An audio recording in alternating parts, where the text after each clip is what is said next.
Hello दोस्तों, super जी के trick channel पर आप सभी का बहुत बहुत स्वागत है। आज के वीडियो में हम आरआरबी ग्रुप डी एग्ज़ाम 15/10/2018 के शिफ्ट थर्ड में पूछे गए क्वेश्चन देखने वाले हैं, जो कि एक मैंने क्विज के रूप में लिया हुआ है। इसमें लगभग 31 क्वेश्चन है, जिसमें कुछ क्वेश्चन करंट अफेयर्स के भी शामिल हैं।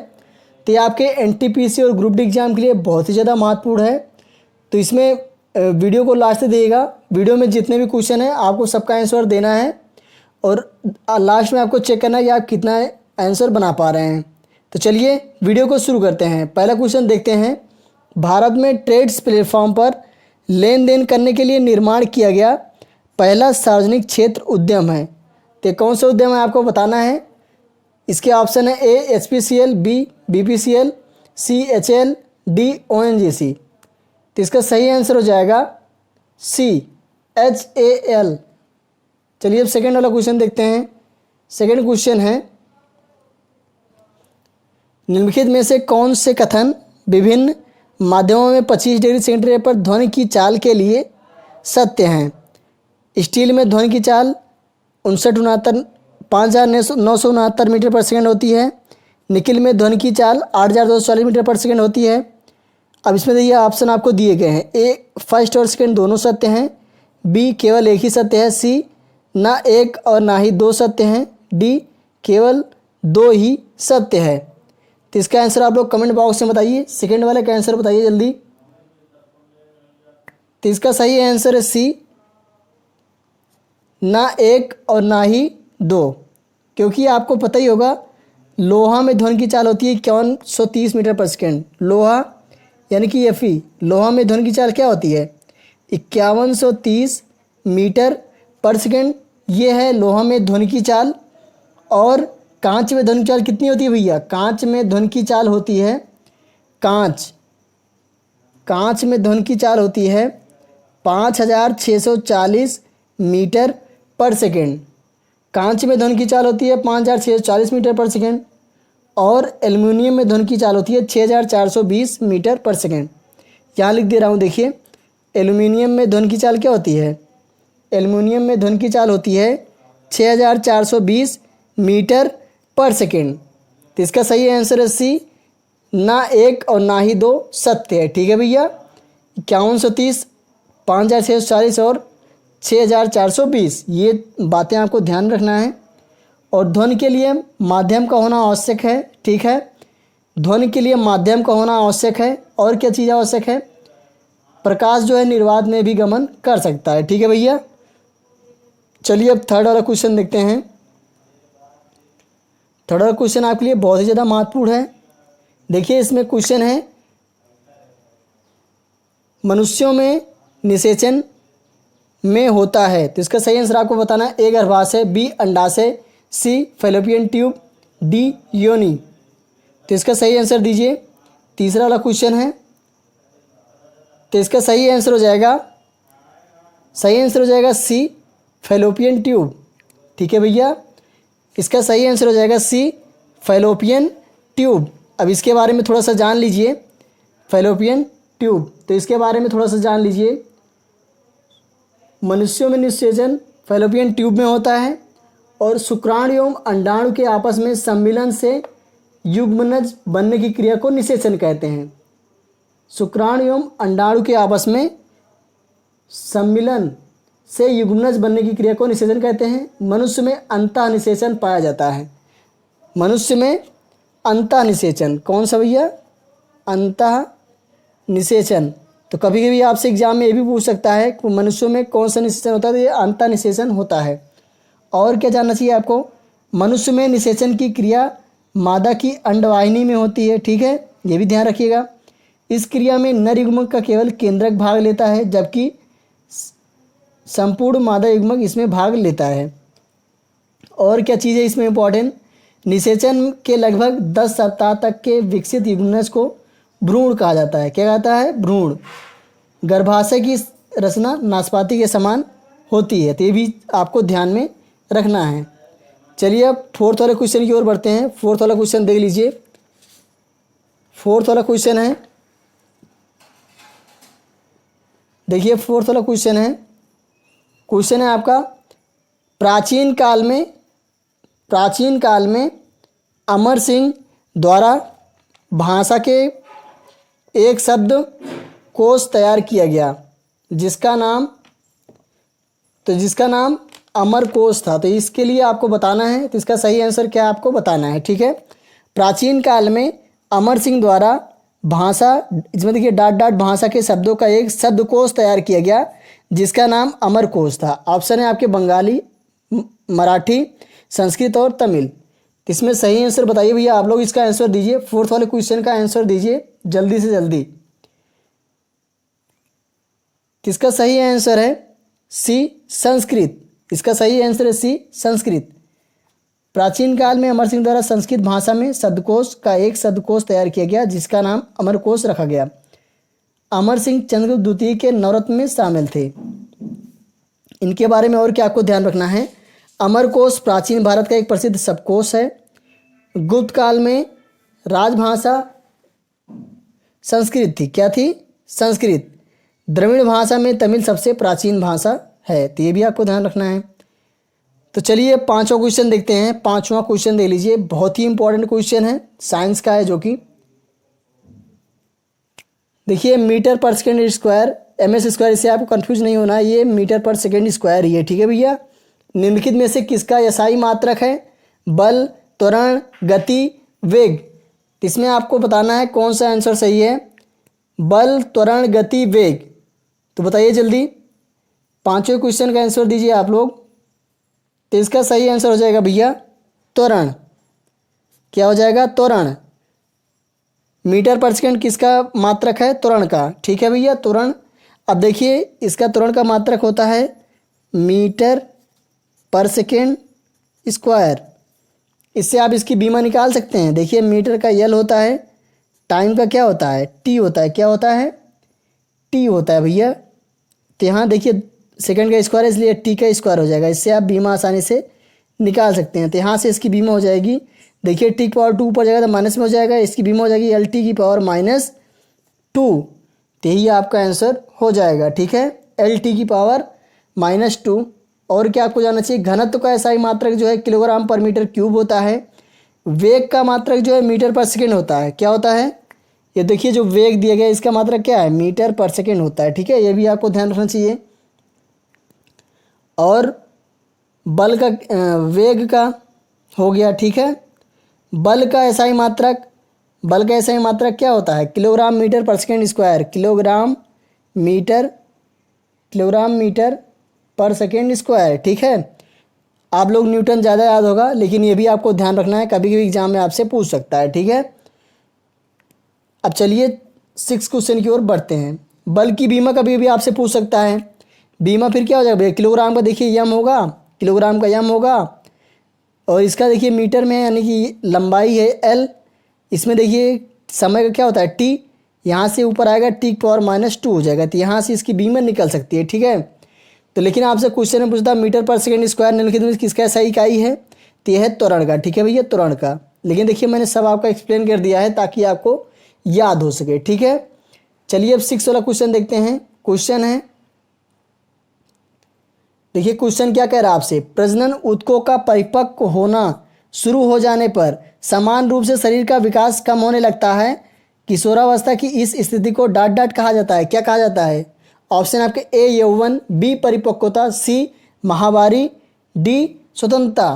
तो इसका सही आंसर दीजिए आप लोग। 6वां क्वेश्चन है, तो इसका सही आंसर हो जाएगा A यौवन। इसको कहा जाता है यौवन कहा जाता है, ठीक है भैया। प्रजनन ऊतकों का परिपक्व होना यौवन कहा जाता है, ठीक है। महिलाओं में प्रजनन काल 12 से 13 वर्ष की उम्र में आरंभ हो जाता है। तो ये चीज़ आपको ध्यान रखना है, और लगभग 45 वर्ष की उम्र तक रहता है।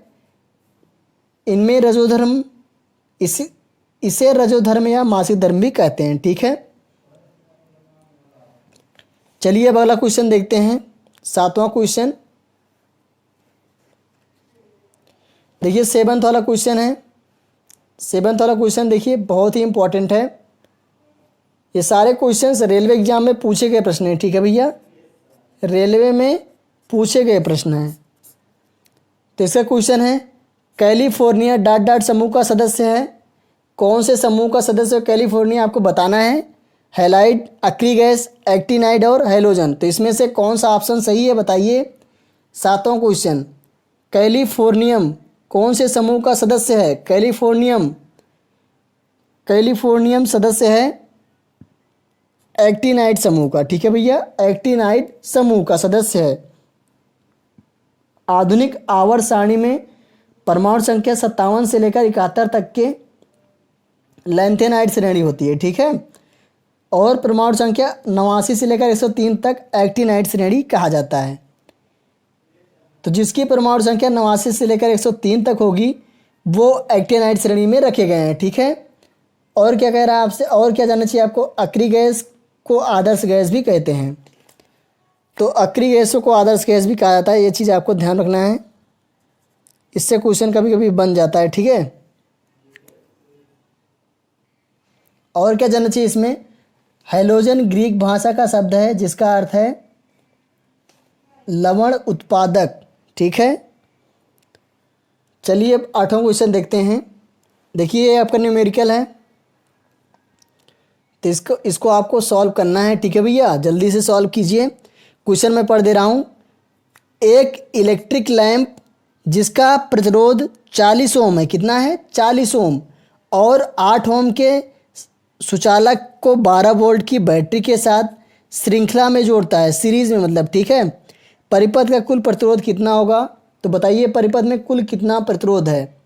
आप लोग सॉल्व कीजिए इसको।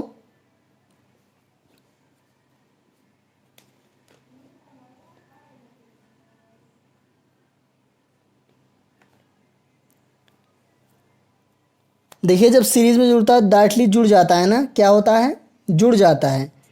40 ओम है, इसमें 8 जुड़ जाएगा, कितना हो जाएगा 48 ओम। यही आपका आंसर हो जाएगा। ठीक है, डी वाला ऑप्शन आपका सही है, इसको आपको देखते ही बता देना चाहिए था।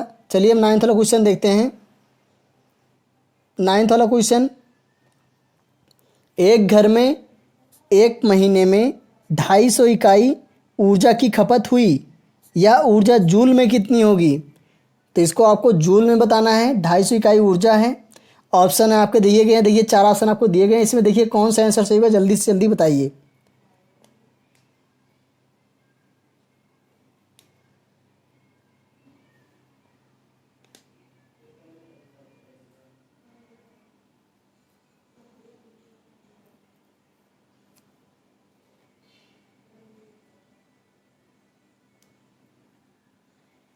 तो इसका सही आंसर हो जाएगा, देखिए 9 × 10⁻8 जूल ना। इसमें एक महीने में 250 इकाई ऊर्जा की खपत हुई है। आपको पता है 1 यूनिट बराबर 1000 वाट होता है ना। 1 यूनिट बराबर कितना होता है, 1 यूनिट बराबर 1000 वाट। ठीक है, 1 यूनिट बराबर 1000 वाट। 250 यूनिट के लिए कितना हो जाएगा,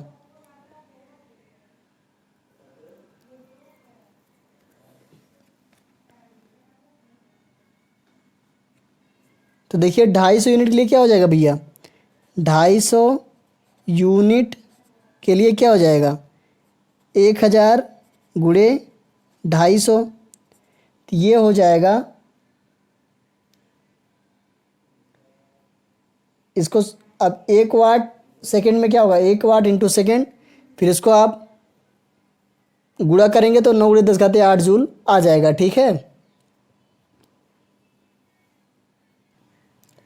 तो देखिए आपको पता है 1 वाट सेकेंड बराबर क्या होता है भैया, 1 वाट गुणे सेकेंड बराबर होता है जूल।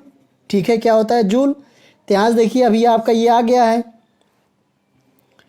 तो यहाँ से आया है 250 गुणे 1000। यहाँ से देखिए अभी 1 घंटे में इसको सेकेंड में चेंज करोगे 3600 से गुणा करना पड़ेगा। ठीक है भैया, तो यहाँ से इसको सॉल्व कर लेंगे आप, तो यहाँ से आ जाएगा 9 × 10⁸ जूल। ठीक, तो देखिए इसका सही आंसर है 9वां, 9वें का सही आंसर है ए। ठीक है, 9 × 10⁸ जूल, तो इसको नोट कर लीजिए।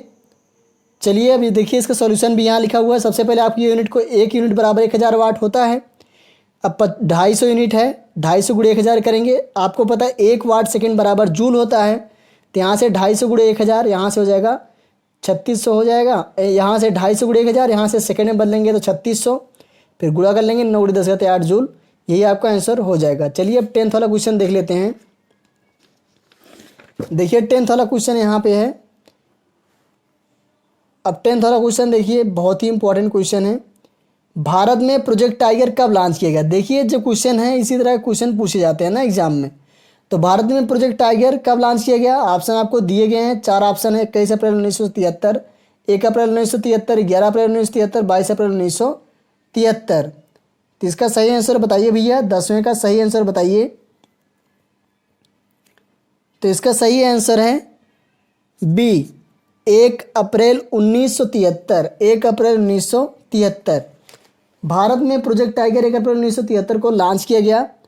प्रोजेक्ट टाइगर के द्वारा बाघ की संख्या में वृद्धि हुआ है, ठीक है, वृद्धि भी हुई है, ये भी आपको ध्यान रखना है। तो यहाँ से बाघों की संख्या की गणना सर्वप्रथम 1972 में किया गया था, ये भी आपको ध्यान रखना है। सर्वप्रथम गणना 1972 में हुई थी, ठीक है।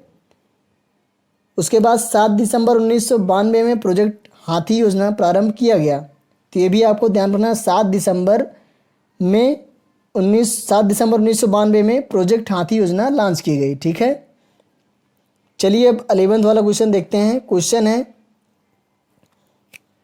निम्नलिखित में से किस अभिक्रिया में अवक्षेप तैयार होता है? दोहरा विस्थापन, संयोग, अपघटन, विस्थापन। अवक्षेप किस में तैयार होता है बताना है आपको, जल्दी बताइए। तो इसका सही आंसर हो जाएगा ए, दोहरा विस्थापन। किसमें? दोहरा विस्थापन। दोहरा विस्थापन अभिक्रिया में अवक्षेप तैयार होता है। रासायनिक अभिक्रिया तब होती है जब अभिकारकों की ऊर्जा प्रतिफल की ऊर्जा से अधिक होती है, ठीक है। ऊर्जा परिवर्तन के आधार पर रासायनिक अभिक्रियाएं 2 प्रकार की होती हैं, ऊष्माक्षेपी और ऊष्माशोषी। ऊष्माशोषी जो ऊष्मा को सोखता है मतलब, ठीक है, और ऊष्माक्षेपी मतलब इसमें ऊष्मा का क्षीण होता है, ठीक है। ऊष्माक्षेपी और ऊष्माशोषी अभिक्रिया होती है, ये भी आपको ध्यान रखना है। चलिए 12th वाला क्वेश्चन देख लेते हैं अब। देखिए इस क्वेश्चन है, पृथ्वी की सतह पर गुरुत्वीय त्वरण 9.8 मीटर पर सेकेंड है। पृथ्वी की सतह से उसकी त्रिज्या की 1/10 ऊंचाई पर त्वरण का मान लगभग क्या होगा? तो बताइए 12th वाला क्वेश्चन, जल्दी बताइए। देखिए 4 ऑप्शन आपको दिए गए हैं।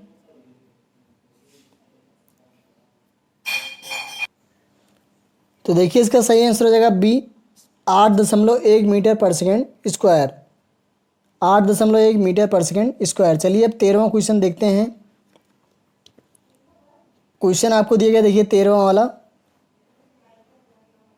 कार्बन डाइऑक्साइड में कार्बन की संयोजकता कितनी है? कार्बन डाइऑक्साइड में कार्बन की संयोजकता आपको बताना है। कार्बन की वैलेंसी आपको बताना है। कार्बन डाइऑक्साइड में CO2 ना, CO2 में कार्बन की वैलेंसी बताइए। 2, 1, 4, 3। तो सही आंसर बताइए 13वें क्वेश्चन का।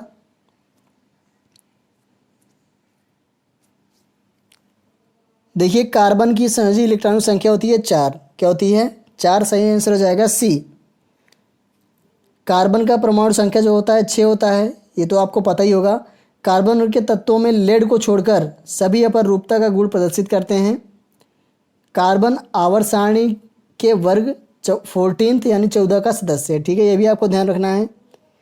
चलिए अब 14वां क्वेश्चन देखते हैं, जो कि देखिए करंट अफेयर से रिलेटेड क्वेश्चन है। तो मैंने आपको बताया हुआ था, तो करंट अफेयर्स क्वेश्चन इसमें लिए गए हैं, ठीक है। क्वेश्चन है, 2017 में हिंदी साहित्य के लिए ज्ञानपीठ पुरस्कार किसने प्राप्त किया? तो इनका नाम है कृष्णा सोबती। लेकिन आपको देखिए अब करंट में कौन है ये आपको ध्यान रखना है 2019 में, कि ये 2020 में अभी मिलेगा नवंबर में, ठीक है। तो आपको 2017 वाला ध्यान रखना है। तो देखिए इसमें क्या क्या मिलता है, 11 लाख रुपए मिलता है और प्रशस्ति पत्र मिलता है। 2018 में जो है ये दिया गया है अमिताभ घोष को अंग्रेजी के लिए। किसके लिए? अंग्रेजी के लिए, ठीक है। और 2019 नवंबर में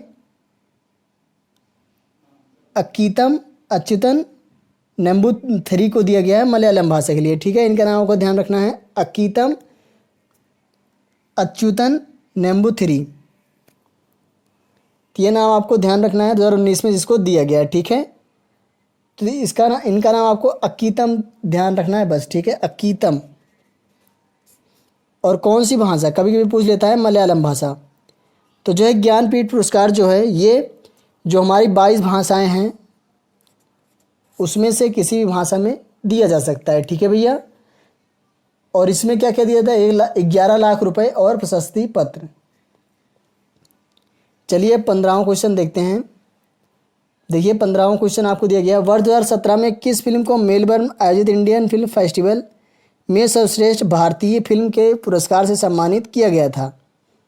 तो लिपस्टिक अंडर माय बुर्का, पिंक, बाबू, दंगल। तो इसका सही आंसर बताइए।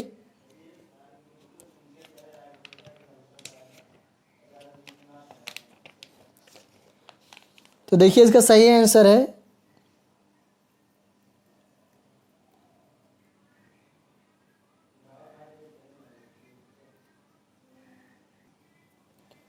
सही आंसर है ए, लिपस्टिक अंडर माय बुर्का, ठीक है। तो ये चीज़ आपको ध्यान रखना है। देखिए लेकिन आपसे एग्जाम में पूछेगा 2019 में बेस्ट फिल्म किसको मिला है। तो देखिए ये है एक मूवी है जिसका नाम है हिलेरो। ये एक गुजराती मूवी है, ठीक है भैया। ये एक गुजराती मूवी है जिसको बेस्ट फिल्म का अवार्ड मिला है, ठीक है। और इसके डायरेक्टर हैं अभिषेक शाह। इनका डायरेक्टर का नाम भी आपको ध्यान रखना, कभी भी पूछ लेता है। तो इनका नाम है अभिषेक शाह। अब एक करंट अफेयर क्वेश्चन मैंने क्यों उठाए हैं, देखिए इसी से रिलेटेड क्वेश्चन पूछा जा सकता है, ठीक है। तो ये आपको ध्यान में रखना है। चलिए अगले क्वेश्चन की ओर बढ़ते हैं। 16वां क्वेश्चन है, निम्नलिखित में से कौन सी मिश्र धातु 4 घटकों से बनी होती है। तो 4 घटकों से कौन कौन बनी होती है बताना है आपको। Solder, constantan, nichrome, मैग्नीन। तो कौन सी बनी है बताना है आपको। सही आंसर दीजिए कमेंट बॉक्स में। तो इसका सही आंसर हो जाएगा नाइक्रोम मिश्र धातु 4 घटकों से बनी होती है।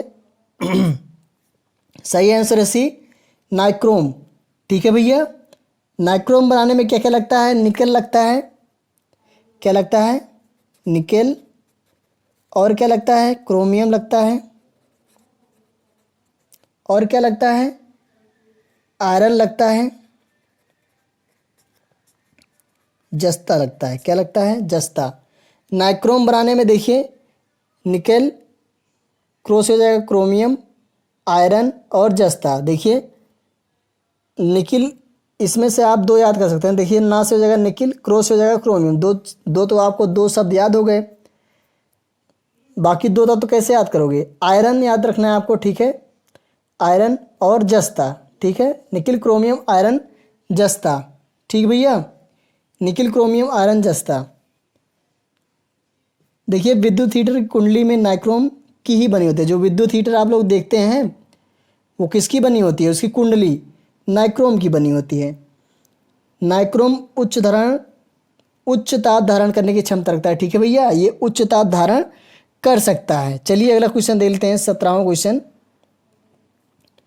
HIV एड्स से पीड़ित लोगों के लिए किसने वायरल लोड टेस्ट लॉन्च किया है। किसने लॉन्च किया है, तो ये लॉन्च किया गया JP नड्डा द्वारा। सही आंसर है डी, JP नड्डा, ठीक है। इनका नाम आपको ध्यान रखना है, JP नड्डा।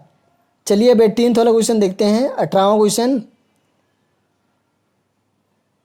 क्वेश्चन है, किसके द्वारा किए गए तत्वों के वर्गीकरण के अनुसार मूल तत्वों की उनकी परमाणु संख्या के अनुसार बढ़ते क्रम में क्रमबद्ध किया गया था, ठीक है।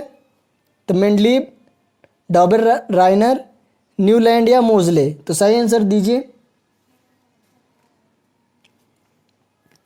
तो इसका सही आंसर है डी, मोजले, ठीक है भैया। किसके द्वारा, मोजले के द्वारा दिया गया है। मोजले ने तत्वों के वर्गीकरण के अनुसार मूल तत्वों में उसकी परमाणु संख्या के अनुसार बढ़ते क्रम में क्रमबद्ध किया था। और मोजले कहाँ के हैं, मोजले एक ब्रिटिश रसायन शास्त्री हैं, ठीक है। मोजले ब्रिटिश के हैं, कहाँ के,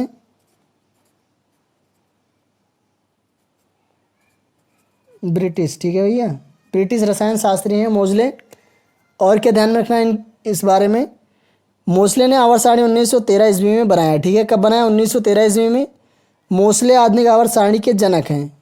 आधुनिक आवर्त सारणी के जनक कौन है? मोजले। इन्होंने परमाणु द्रव्यमान के स्थान पर परमाणु संख्या का उपयोग किया। ठीक है, परमाणु द्रव्यमान यानी कि परमाणु भार। ठीक है भैया, कंफ्यूज नहीं होना है, परमाणु भार। और न्यूलैंड का अष्टक नियम आवर्त सारणी से ही है। न्यूलैंड का जो अष्टक नियम है वो आवर्त सारणी से ही है। ठीक है, तो अष्टक नियम, ये चीज़ आपको ध्यान रखना है, अष्टक नियम न्यूलैंड के द्वारा, और मोजले ने आवर्त सारणी में परमाणु संख्या के आधार पर रखा। तो देखिए, एक चीज़ यहाँ पे क्लियर करना चाहता हूँ, परमाणु संख्या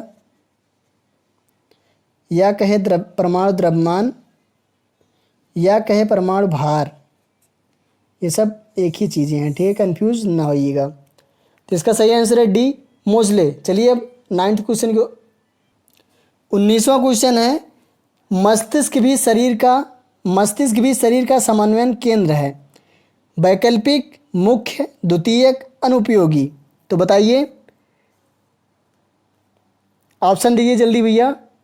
सही आंसर है बी, मुख्य। ठीक है, मस्तिष्क भी शरीर का मुख्य समन्वय केंद्र है। अब ये क्या क्या करता है देख लीजिए। तंत्रिकीय नियंत्रण एवं समन्वय का कार्य मुख्यतः मस्तिष्क के मेरुरज्जु द्वारा किया जाता है। ठीक है, मस्तिष्क तथा मेरुरज्जु द्वारा किया जाता है। ठीक है, मस्तिष्क मेरुरज्जु का ही बढ़ा हुआ भाग है। मस्तिष्क मानव शरीर का केंद्रीय सूचना एवं प्रसारण अंग है। ठीक है, और क्या ध्यान रखना है, मेडुला ऑब्लिगेटा का पिछला भाग मेरुरज्जु बनाता है। ठीक, चलिए 20वां क्वेश्चन देखते हैं। ब्रिटिश भारत में मार्ले मिंटो सुधार किस वर्ष में पारित किए गए थे? तो ब्रिटिश भारत में मार्ले मिंटो सुधार किस वर्ष में पारित किए गए थे? 1909, 1919, 1939, 1929। तो 20वें क्वेश्चन का आंसर दीजिए। तो इसका सही आंसर हो जाएगा ए, 1909। मार्ले मिंटो सुधार कब आया? 1909। मार्ले भारत सचिव थे। ठीक है, मार्ले जो है भारत सचिव थे। लॉर्ड मिंटो भारत के वायसराय थे। लॉर्ड मिंटो कौन थे? भारत के वायसराय थे। ठीक है, लॉर्ड मिंटो।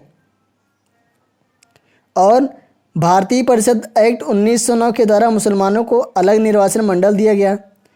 इस एक्ट के द्वारा वायसराय के कार्यकारिणी परिषद में एक भारतीय को शामिल किया गया। ठीक है भैया, भारतीय परिषद एक्ट 1919 का मॉन्टेग्यू चेम्सफोर्ड सुधार भी कहते हैं। तो चलिए अब अगले क्वेश्चन की ओर बढ़ते हैं। अगला क्वेश्चन है एपिडर्मिस। देखिए अगला क्वेश्चन है, एपिडर्मिस किसकी सबसे बाहरी परत है? जंतु के तत्व भाग की, जंतु के मांसपेशी की, पौधे की छाल की, पौधे के पत्ते की। तो बताइए, एपिडर्मिस जंतु के तत्व भाग की सबसे बाहरी परत है, जंतु के तत्व भाग की। ठीक है, सही आंसर कौन सा हो जाएगा? ए, निमेटोडा संघ के जीवों में एपिडर्मिस के नीचे अंतर्गत मांसपेशी होती है। इसका शरीर अखंडित तथा द्विपार्श्व सम्मिलित होती है। निडेरिया संघ के जीव द्विस्तरीय होते हैं। शरीर का बाह्य स्तर एकोडर्मस तथा भीतरी स्तर एंडोडर्म होता है। चलिए अब अगला क्वेश्चन देखते हैं।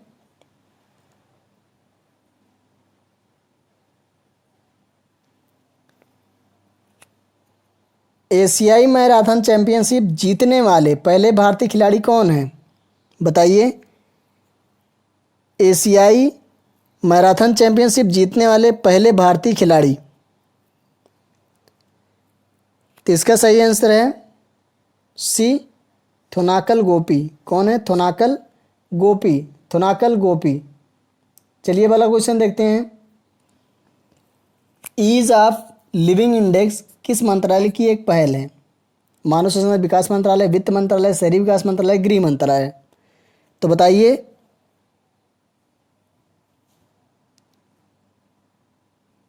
तो सही आंसर हो जाएगा सी, शहरी विकास मंत्रालय। कौन सा आंसर सही है? शहरी विकास मंत्रालय। अगला क्वेश्चन देख लीजिए अब 24वां। कौन से भारतीय राजनीतिक दल का चिन्ह बाली हंसिया के रूप में है? भारतीय communist party, Akhil Bharatiya Trinamool Congress, Bahujan Samaj party, भारतीय कम्युनिस्ट पार्टी। देखिए इसमें मार्क्सवादी है, इसमें कम्युनिस्ट पार्टी है। बताइए 24वें में बताइए कौन सा सही होगा। सही आंसर है डी, भारतीय कम्युनिस्ट पार्टी सिर्फ, ठीक है, मार्क्सवादी नहीं है, भारतीय कम्युनिस्ट पार्टी। भारतीय कम्युनिस्ट पार्टी, कम्युनिस्ट पार्टी की स्थापना ताशकंद में हुआ। इसके संस्थापक एम.एन. राव थे। कौन थे? एम.एन. राव, एम.एन. राव। और अखिल भारतीय कम्युनिस्ट पार्टी की प्रथम बैठक जो है कानपुर में हुई थी और सत्यभक्त की अध्यक्षता में हुआ था। ठीक, 25वां question, spiced board of India किस केंद्रीय मंत्रालय के अंतर्गत आता है? स्वास्थ्य और परिवार कल्याण, कृषि और किसान कल्याण, खाद्य प्रसंस्करण और वाणिज्य और उद्योग। तो बताइए 25वां question, spiced board of India.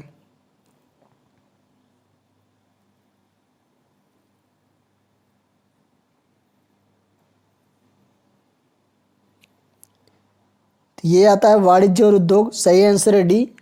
ठीक है, चलिए अगला क्वेश्चन देखते हैं। वनस्पति पदार्थों के खाद में अपघटन की अपक्रिया डॉट डॉट का एक उदाहरण है। विस्थापन, ऊष्माक्षेपी, दोहरा विस्थापन, ऊष्माशोषी।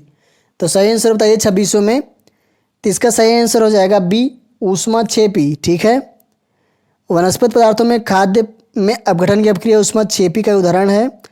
वह रासायनिक अपक्रिया जिसमें ऊष्मा का अवशोषण होता है ऊष्माशोषी अपक्रियाएं कहलाती हैं। ठीक है भैया,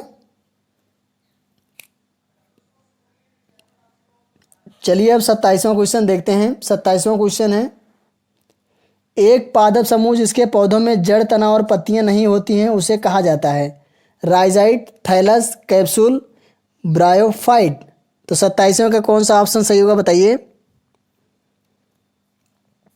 तो 27वें में सही हो जाएगा बी, थैलस। कौन सा सही होगा? थैलस। एक पादप समूह जिसमें पौधों में जड़, तना और पत्तियां नहीं होती उसे थैलस कहा जाता है। थैलोफाइटा वनस्पति जगत का सबसे बड़ा समूह है। ठीक है, इस समूह में पौधों का शरीर सुकाय होता है, इसमें संवहन ऊतक नहीं होता है। और क्या, शैवाल का शरीर भी सुकाय सदृश होता है। शैवाल प्रायः पर्णहरित युक्त संवहन ऊतक रहित ठीक है होते हैं। तो ये चीज़ आपको ध्यान में रखना है। सही आंसर है थैलस। 28वां क्वेश्चन देखिए, बहुत ही इंपॉर्टेंट है। इत्र बनाने के लिए डॉट डॉट का उपयोग किया जाता है। इसका उपयोग स्वादिष्ट मसाले के रूप में भी किया जाता है। तो कौन है? Propane, ethane, benzene, ester. 28वें में कौन सा ऑप्शन सही होगा बताइए। सही आंसर है डी, एस्टर। इत्र बनाने के लिए एस्टर का उपयोग किया जाता है। ठीक, इसका उपयोग स्वादिष्ट मसाले के रूप में भी किया जाता है। एस्टर एक कार्बनिक यौगिक है। एस्टर का अपक्रियाशील समूह COOR है। क्या होता है? COOR। ठीक है, मेथेड प्रोब आप जानते ही होंगे। बेंजेन को सभी एसिटिक एरोमेटिक यौगिकों का जन्मदाता माना जाता है। ठीक है, एरोमेटिक यौगिकों का जन्मदाता किसे माना जाता है? एस्टर को। तो ये भी क्वेश्चन बन सकता है आपसे, एरोमेटिक यौगिकों का जन्मदाता कौन है? तो वो है एस्टर। 29वां क्वेश्चन है, प्रतिष्ठित भारत तिब्बती सीमा पुलिस बल ITBP द्वारा सीधे कॉम्बैट अधिकारी के रूप में भर्ती होने वाली पहली महिला अधिकारी के नाम क्या है? सोनिया नारंग, उषा किरण, प्राकृति, मंजिल सैनी। तो सही आंसर बताइए।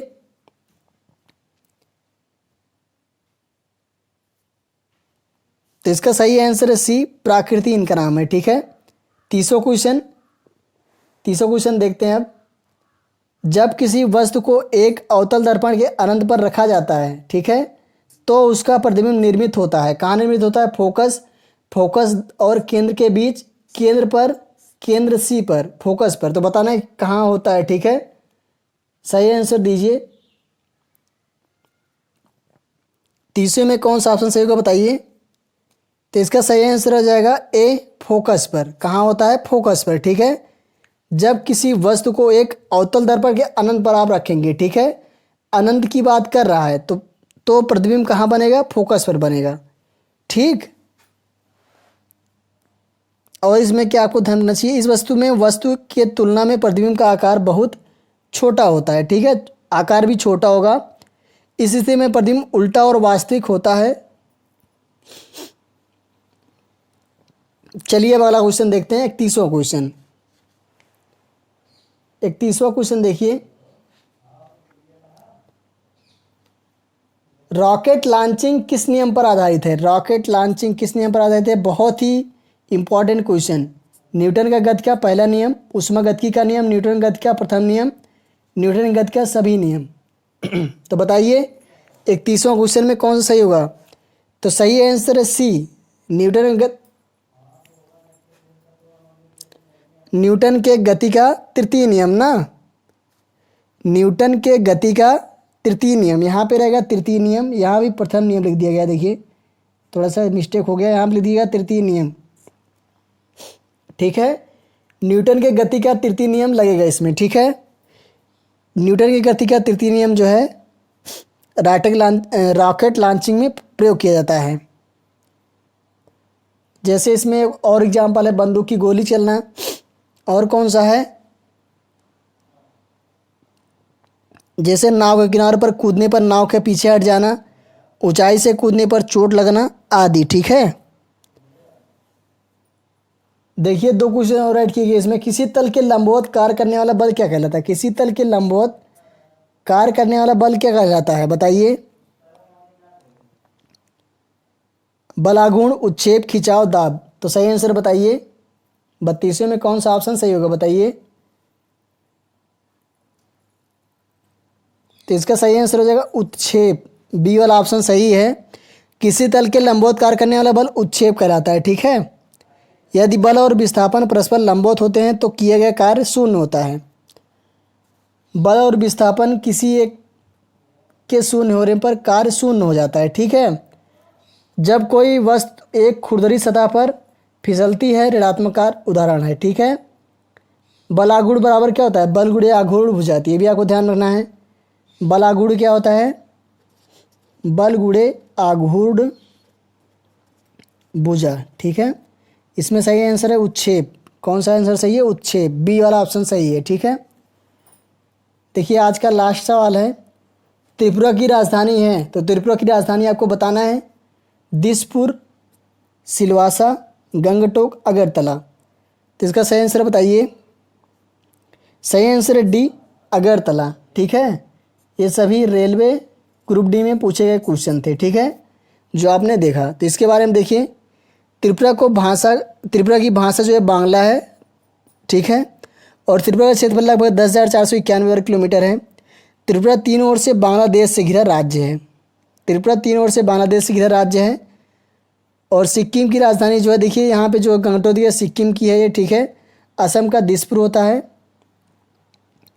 और दादरा एवं नगर हवेली का सिलवासा। तो ये चीज़ आपको ध्यान रखना है। तो देखिए आज आपने लगभग 33 क्वेश्चन सॉल्व किए। ठीक है, जो कि आपका एनटीपीसी और ग्रुप डी के लिए बहुत ही महत्वपूर्ण है। और ये सारे क्वेश्चन आपने सुपर जीके ट्रिक चैनल पर आपने देखा। ठीक है, तो उम्मीद करता हूँ दोस्तों आपको वीडियो अच्छा लगा। अगर आपको वीडियो अच्छा लगा लाइक कमेंट जरूर करें, और वीडियो को अपने दोस्तों से शेयर करें। अगर आप हमारे चैनल पर नए थे तो सब्सक्राइब कर लीजिएगा। मिलते हैं नेक्स्ट वीडियो में, तब तक के लिए जय हिंद, अपना ख्याल रखना।